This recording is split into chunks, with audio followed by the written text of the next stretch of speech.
Salve amigos, vamos lá com as informações e opiniões com Ed Moreno aqui no YouTube. Vamos lá, hoje é quinta-feira, dia 23 de janeiro, né? Então vamos falar aí do que vem acontecendo nesse governo, nesse desgoverno, para falar melhor, né? Comandado aí pela esquerda, infelizmente tocando o país cada vez mais num buraco, né? E a gente tem visto que as informações que a gente tem, as informações verdadeiras que a gente tem, né, para combater toda a desinformação do governo e da extrema imprensa, né, que é a mídia lulista, dos jornalistas mal intencionados e querendo passar as mentiras como verdade, né?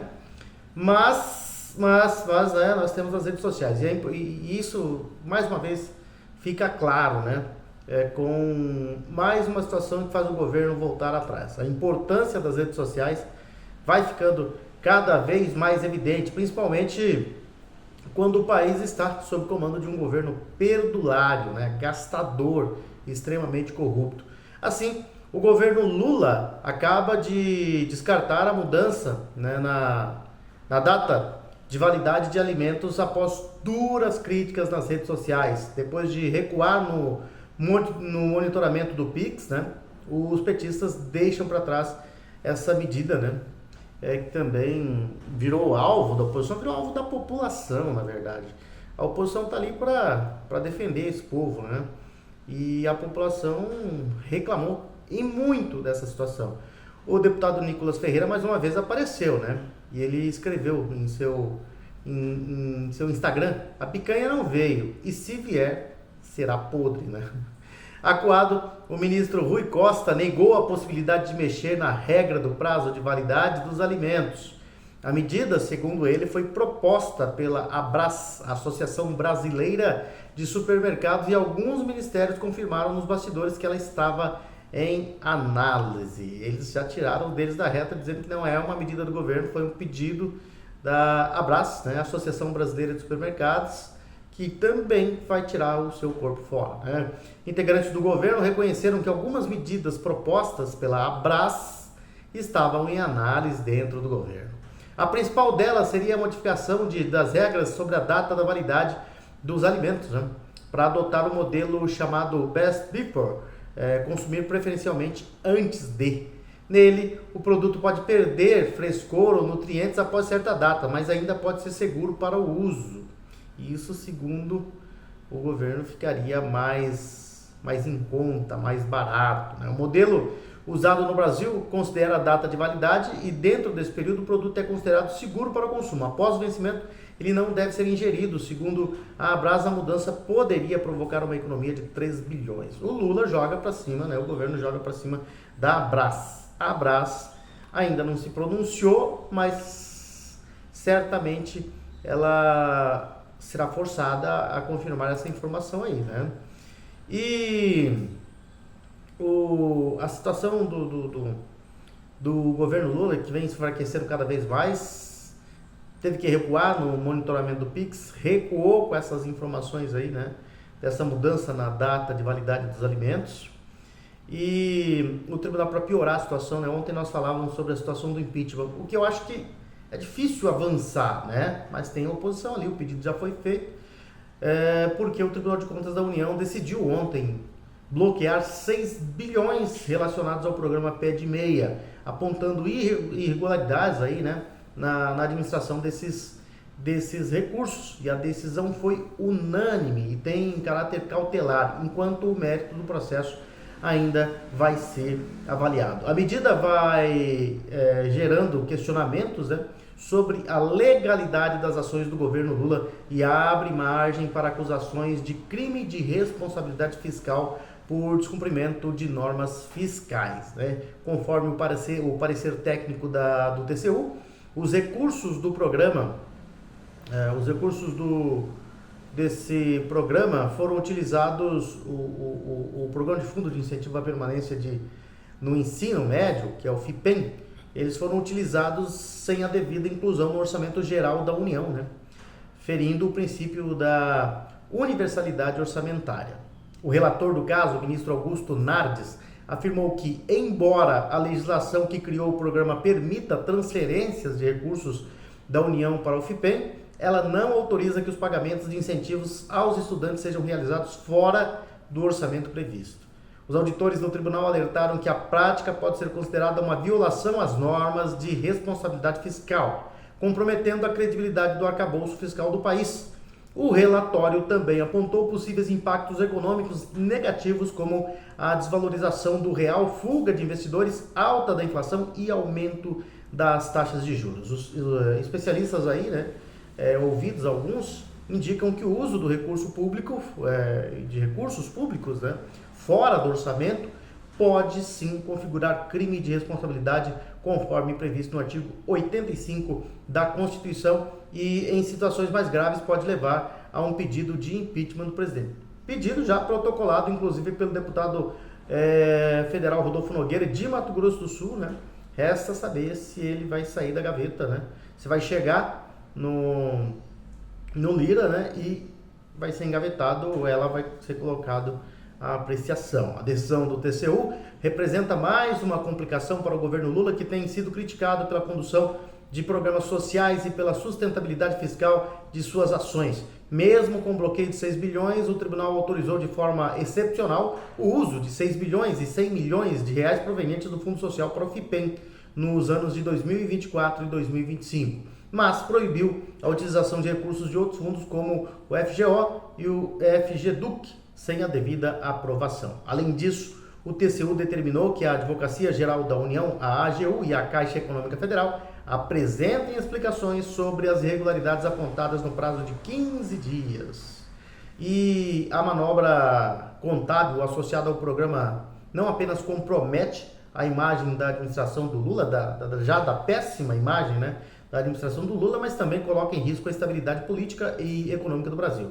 O episódio pode afetar a confiança de investidores e intensificar as pressões sobre o mercado financeiro, agravando ainda mais as críticas à atual gestão. Na verdade, esse governo já foi faz tempo, já era, É que ainda tem a defesa do judiciário brasileiro, do STF, para ser mais exato, e de parte da imprensa aí, que já não tem mais moral nenhuma para defender esse governo. A situação do Lula, ela nunca esteve tão ruim quanto agora, A situação do país, desde que eles assumiram, sempre esteve ruim. E a situação do governo Lula, que antes tinha uma proteção gigantesca da imprensa e não tinha as redes sociais para combater as informações da extrema imprensa, dos jornalistas, não tinha como mudar, não chegava até a população as informações corretas. Agora chega e a situação do Lula vai piorando. A gente está dizendo da situação de administração em relação à população, A população não tem mais aceitado, não está mais suportando a situação que o país vive, principalmente a população mais pobre, Porque está tudo muito caro, combustível aumenta, os alimentos aumentam automaticamente, gás aumenta, energia aumenta, enfim, Está muito difícil para a população pobre. E nem mesmo no auge da roubalheira, que foi protagonizada pelo PT durante os escândalos do Mensalão e do Petrolão, por exemplo, só para citar esses dois exemplos aí, para dizer que nem naquela situação, a situação naquela questão, a situação do governo Lula foi tão ruim como agora. E quem diz isso é um colunista de um site com viés totalmente esquerdista, e o faz baseado em pesquisa de opinião pública divulgada neste mês de janeiro de 2025. A situação não está bom, não tá boa. Quer ver como é que não está boa para o Lula? Para o jornalista José Roberto de Toledo, do site UOL, a popularidade de Lula tomou um tombo histórico. Somente nesse mês de janeiro, Lula perdeu 5 pontos de avaliação positiva em comparação com dezembro de 2024, que já não era boa.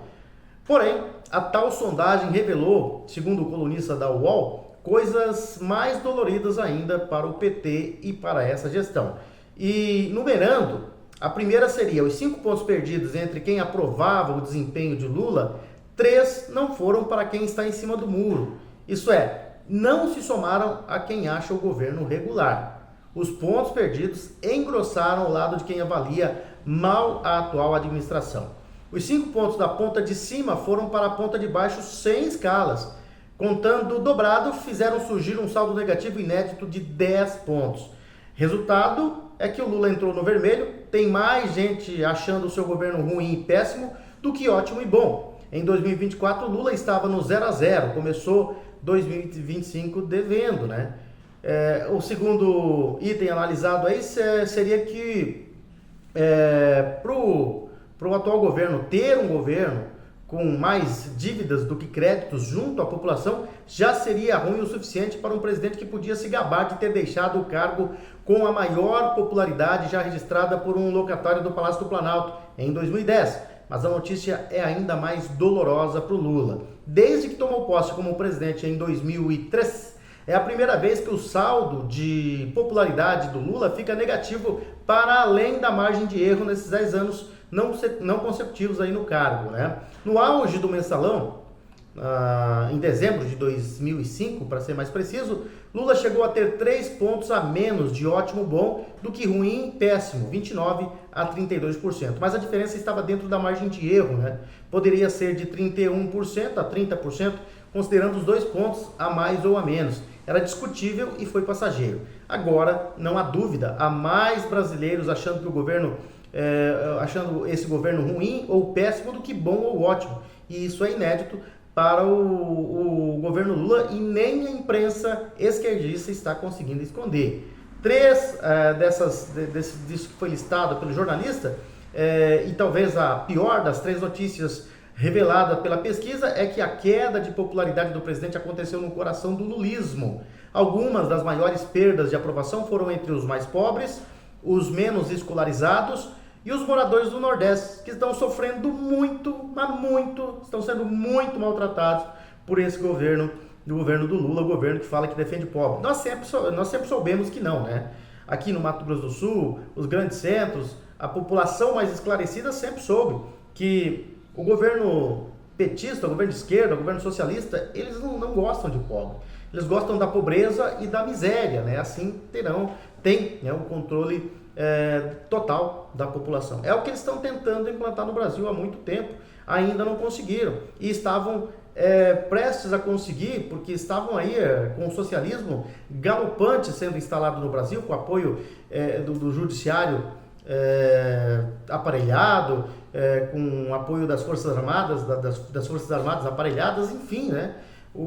Estava conseguindo aqui na América do Sul, aqui no Brasil, mas a eleição do Trump no final do ano passado, começa a mudar essa situação e a esquerda começa a perder força. E aqui no Brasil, a esquerda está entrando em desespero, perdendo em várias situações, né? E mais uma dessas 2 derrotas consecutivas só no mês aqui de janeiro fez despencar ainda mais a popularidade do Lula. Eu falo sempre que eu não acredito em pesquisa, nem em institutos de pesquisa, porque hoje essa pesquisa do Lula aí, com os números reais, que eu acho que é bem mais abaixo, são bem mais assustadores para o governo do que é essa pesquisa que foi apresentada hoje. Eu acho que os institutos de pesquisa, se você pagar amanhã, eles mudam esses números para um pouco mais positivo, né? Vai mudando gradualmente até que fique bom para o governo. Então eu não acredito nas pesquisas, eu acredito no que a gente vê na rua. E o que a gente tem visto na rua, nos estados, são isso aí, né? A população descontente, é a população pobre sofrendo com esse governo e sem possibilidade de melhora, né? E o governo dizendo que está tudo bom, né? Você ouve o Lula aí falar em alguma das vezes em que ele fala para a imprensa, alguma das vezes que ele faz o seu discurso, os ministros, né, e os defensores do PT, o pessoal do governo, a base governista, dizendo que os alimentos baixaram, que a inflação não está alta, que o combustível baixou, enfim, né? E a gente não vê nada disso. Na verdade, a realidade é outra. Os alimentos estão cada vez mais caros, combustível cada vez mais caro, a energia cada vez mais cara, o gás cada vez mais caro. Isso afeta muito a população mais pobre. E o governo vai caindo pelas tabelas, né? E não sei se essa situação desse bloqueio do TCU, que pode dar margem para um possível impeachment, né, do Lula por pedalada fiscal. Aconteceu a mesma situação com a Dilma. Eu não sei se isso será levado adiante, mas é um sinal de que pode sim ser a derrocada desse governo, o governo do Lula. Aliás, eu falei em discurso, o Lula pela primeira vez admite que talvez não dispute a presidência em 2026. Já está vendo que a viola já está em capo, né? E a situação está bastante complicada.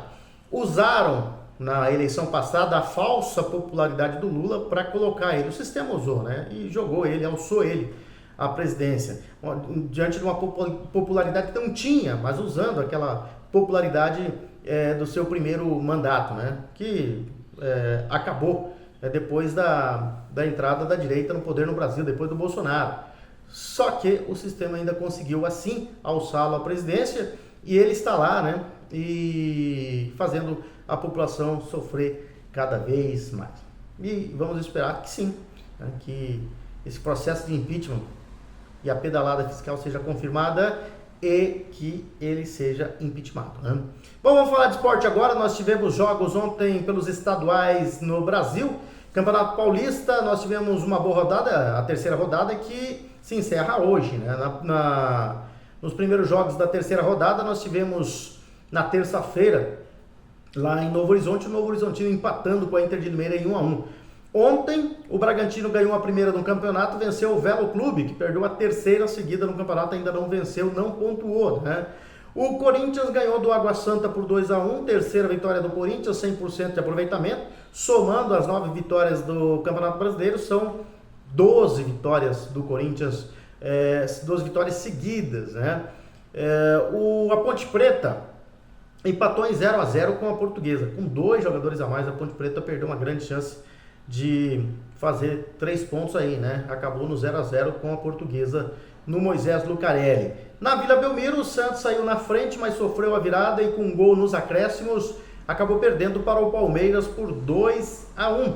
Hoje tem em Bauru, o Noroeste enfrentando o Botafogo de Ribeirão Preto. O São Bernardo, no 1º de maio, vai enfrentar o Mirassol, né? O São Bernardo tem 6 pontos, se vencer hoje o Mirassol vai a 9 pontos, igual ao Corinthians aí, com 100% de aproveitamento. O São Paulo também joga hoje às 18h30 contra o Guarani. O Corinthians lidera o grupo A com 9 pontos, seguido pelo Mirassol, que joga hoje com 3 pontos. A Inter de Limeira tem 2 pontos, é o terceiro. O quarto, o Botafogo, que tem 1 pontinho e joga hoje também.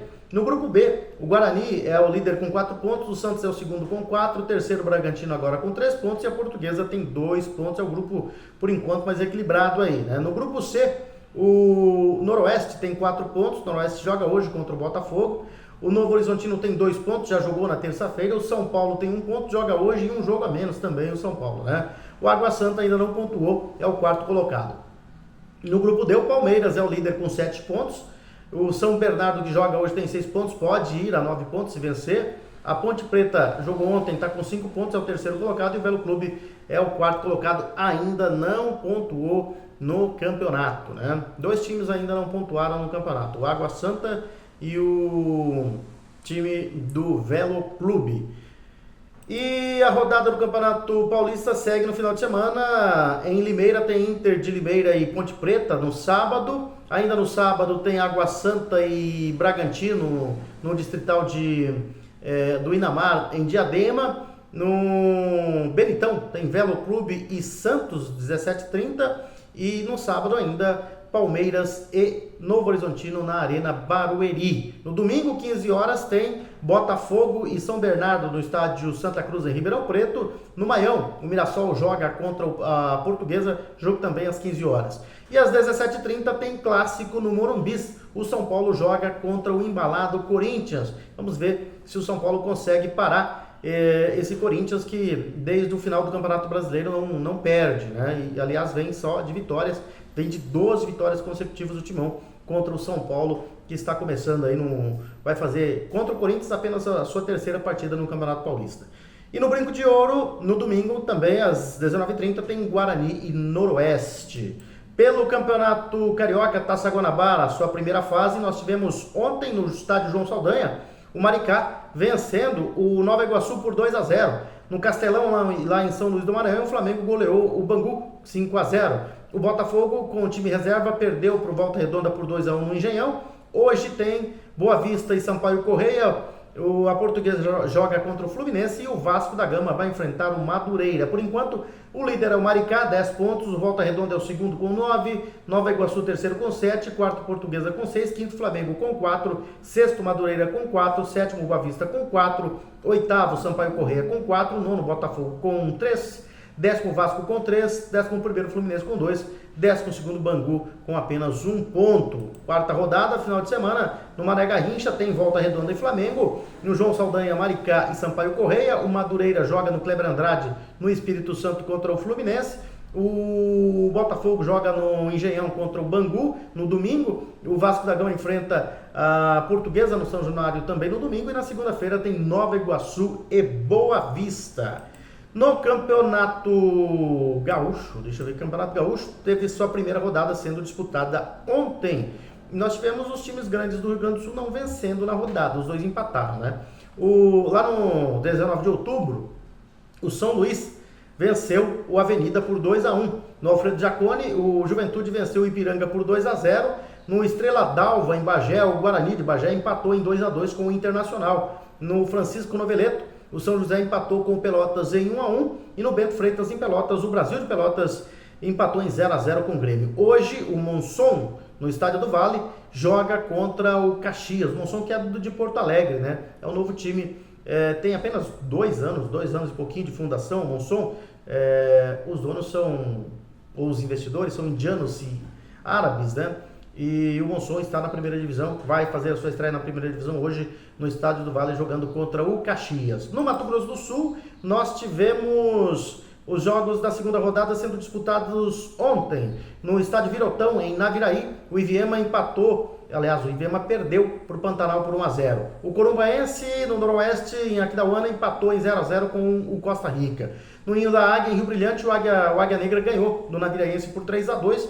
No Jacques da Luz, em Campo Grande, nas Moreninhas, hoje pela manhã, às 9 horas da manhã, o Aquidauanense goleou o Coxim por 4-0. O Dourado joga no dia 29, semana que vem, quarta-feira da semana que vem, para completar aí a segunda rodada com o Operário no Estádio Douradão. Por enquanto, o Aquidauanense é líder, 4 pontos, seguido pelo Pantanal, também tem 4 pontos aí, né? O Costa Rica tem 4 pontos também, é o terceiro colocado. Em quarto, Operário com 3, quinto, Águia Negra 3, sexto, Corumbaense 2, Dourados, sétimo 1, Iviema, oitavo 1, Naviraense, nono 1 e o décimo, por enquanto, é o Coxim, que ainda não pontuou no campeonato, 2 jogos, 2 derrotas.